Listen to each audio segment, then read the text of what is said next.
अस्सलाम वालेकुम बच्चों, मैं आपकी उर्दू टीचर नुसरत महबूब आज आपको क्लास 8वीं का उर्दू पढ़ाऊँगी।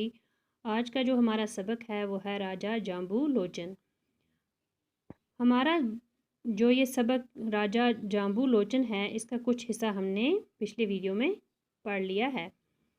तो प्यारे बच्चों, आज जो हम ये सबक जो वीडियो बना रही हूँ इस वक्त, ये राजा जाम्बू लोचन जो सबक है उसका दूसरा हिस्सा है। ये हमारा आज का सबक जो है पेज नंबर 126 से शुरू होता है। तो आइए स्टार्ट करते हैं आज का सबक। इस राजा के कई किस्से मशहूर हैं जिनका लोग अक्सर ज़िक्र करते थे। ऐसा ही एक किस्सा शिकार से मुतल्लिक है। तो किस राजा के बारे में ये बात की जा रही है? ये बात की जा रही है राजा जाम्बू लोचन के बारे में। कहते हैं कि राजा जाम्बू लोचन जो हैं उनके कई किस्से मशहूर हैं, लोग उनका अक्सर ज़िक्र किया करते थे। ऐसा ही एक किस्सा हम आज इस सबक में पढ़ेंगे। किसके बारे में? राजा जाम्बू लोचन के बारे में। कहा जाता है कि राजा को शिकार का बहुत शौक था। एक मर्तबा वो अपने दरबारियों के साथ शिकार के लिए निकला। कई दिन तक जंगल में घूमता रहा। तो क्या कहते हैं कि राजा जाम्बू लोचन जो थे उनको शिकार का बहुत ज़्यादा शौक था। एक दफ़ा की बात है कि वो अपने दरबारियों को लेकर शिकार के लिए निकला और घूमते घूमते कई कई जंगलों में घूमता रहा, मगर उससे कोई शिकार ना मिला। लेकिन कोई शिकार नहीं मिला। फिर जब वो घूमते हुए थक गया तो वो मायूस होकर एक टीले पर जा बैठा। कहाँ बैठा? एक टीला बोलते हैं एक ऊंची सी जगह को। तो एक टीले पे जाके वो थोड़ी देर के लिए बैठ गया। थोड़ी देर सुस्ताने के बाद राजा फिर से शिकार के लिए चल निकला। जब उन्होंने थोड़ी सी अपनी थकान कम कर ली वहाँ बैठने के बाद और रेस्ट किया थोड़ा, फिर वो दोबारा शिकार के लिए चले। वो मायूस होकर सुस्ताने के बाद चल निकले। वो शिकार की तलाश में भटकते भटकते दूर पहाड़ों की तरफ जा निकला। वो अपना शिकार ढूंढते ढूंढते क्या कर रहे थे? आगे बढ़ते जा रहे थे और दूर पहाड़ों में जा पहुँचे। अचानक उसे एक तालाब नज़र आया। किसको? राजा को अचानक से एक तालाब नज़र आया। उसने तालाब के करीब जाकर देखा कि एक शेर और बकरी इकट्ठे तालाब से पानी पी रहे हैं। किसने देखा? राजा जाम्बू लोचन ने। जब वो अचानक से एक तालाब देखा तो वो तालाब के करीब चला गया और उसने देखा कि एक बकरी और एक शेर इकट्ठे एक तालाब में पानी पी रहे हैं। जबकि देखा जाए प्यारे बच्चों, आप देखो, जहाँ भी हमने कहीं किसी भी जगह कहानी सुनी है या किसी भी हमें हमारे बड़े ने कुछ बोला है, शेर और बकरी का अक्सर ज़िक्र किया जा रहा है कि ये एक दूसरे के दुश्मन होते हैं। शेर अक्सर दूसरे जानवरों का शिकार करता है। लेकिन यहाँ क्या देखा जाम्बू लोचन ने कि एक ही पानी तालाब में शेर और बकरी एक साथ पानी पी रहे थे। ये मंजर देखकर राजा हैरान रह गया और सोचने लगा कि शेर जो बकरी को खा जाता है, कितने प्यार से बकरी के साथ पानी पी रहा है। जब राजा ने ये मंजर देखा, ये नज़ारा देखा कि शेर और बकरी एक साथ कैसे पानी पी रहे हैं, जबकि देखा जाए शेर बकरी को खा जाता, लेकिन वो दोनों प्यार से एक दूसरे के साथ पानी एक ही तालाब से पी रहे थे। उसके दिल में हमदर्दी और जज्बात ने जोश मारा और उसने हमेशा के लिए शिकार करना तर्क कर दिया। इनका ये नज़ारा देखकर राजा के दिल में इतनी हमदर्दी जागी कि वो उसने शिकार हमेशा के लिए छोड़ दिया। उसने अहद किया कि अब वो किसी किस्म का शिकार नहीं करेगा। उसने अहद करना मतलब एक इरादा करना। उसने दिल में एक इरादा कर लिया कि वो अब कभी भी शिकार नहीं करेगा। राजा ने उस मुकाम पर शेर और बकरी को एक साथ पानी पीते देखा। वहाँ एक खूबसूरत शहर बसाया।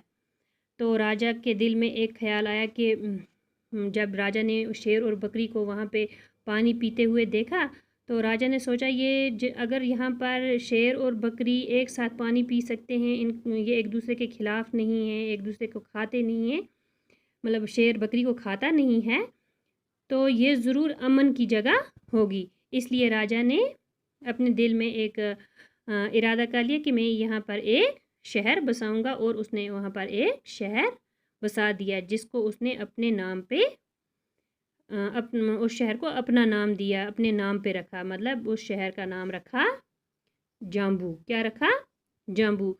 वो शहर जाम्बू के नाम से बसाया गया, जो रफ्ता रफ्ता जम्मू के नाम से मशहूर हुआ। और आज वही शहर किस नाम से मशहूर है? जम्मू के नाम से मशहूर है।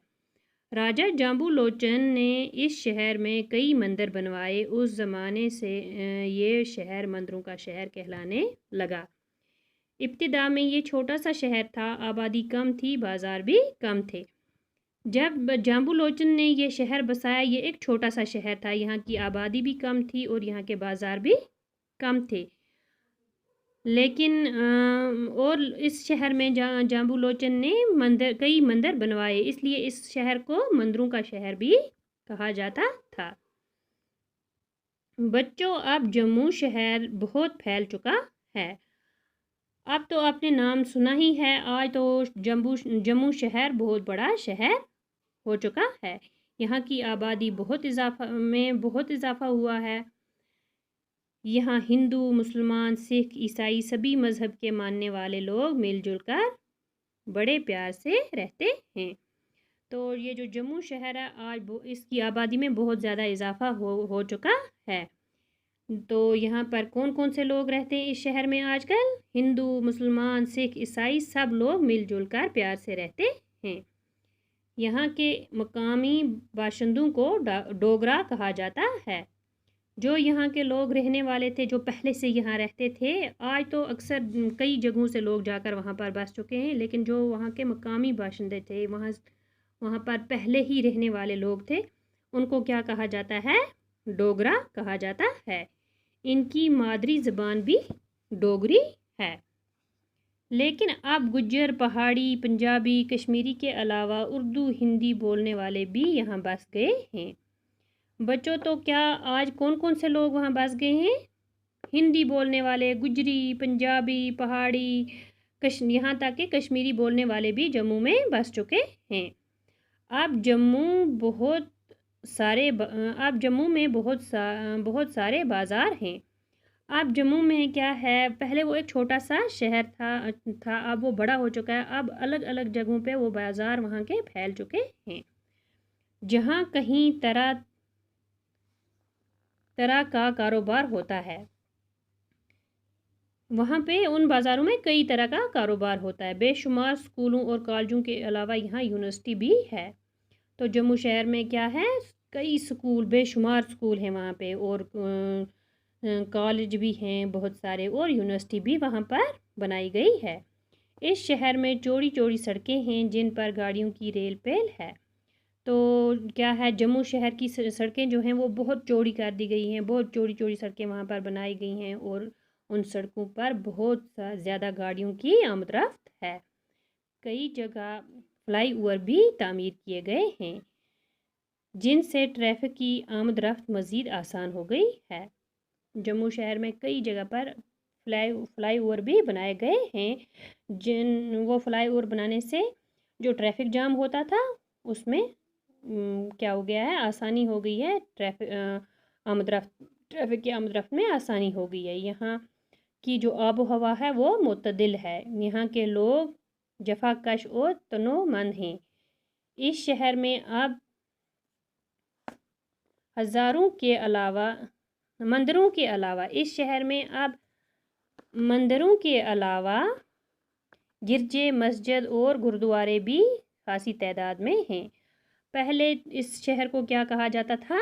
जम्मू शहर को मंदिरों का शहर कहा जाता था, लेकिन अब क्या है, यहाँ कई इलाकों से कई मज़हबों के लोग जाके बस चुके हैं, इसलिए यहाँ अब मंदिरों के अलावा गिरजे भी हैं, मतलब जहाँ पे ईसाई लोग अपनी इबादत करते हैं, मस्जिदें हैं मुसलमानों के लिए, और गुरुद्वारे सिखों के लिए तामीर कराए गए हैं। हवाई हवाई अड्डा और रेलवे स्टेशन की सहूलियत भी जम्मू शहर में दस्तयाब है।